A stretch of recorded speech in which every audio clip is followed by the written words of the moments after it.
Welcome to Not Milk Never Milk. Subscribe if you're lactose intolerant. You'll start by identifying the exact Surface Slim pen model and placing the charger on a flat surface. Attach the pen to the magnetic charging edge or dock. Align the contact area so it snaps into place. Once attached, confirm the charger has power.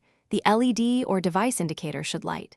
You do this because proper alignment ensures the contact pads meet and current flows, preventing slow or intermittent charging. If the pen doesn't snap, reposition it. A small rotation often fixes poor contact. While the pen charges, monitor indicators so you know progress.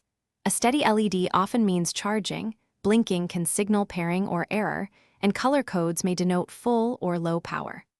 Once done, optionally open Bluetooth settings on your Surface to view the battery percentage for an accurate readout. Pairing briefly helps the OS report status.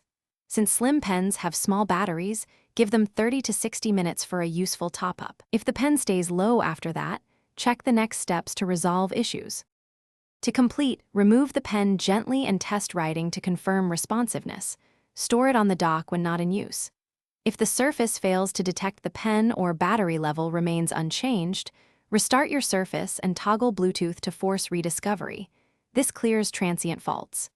If problems persist, try a different compatible charger, cable, or dock to isolate hardware faults. One key troubleshooting tip: check the magnetic contact pads for debris. Clean them with a dry microfiber. Thanks for watching. If this was helpful, leave a like and consider subscribing. See you next time.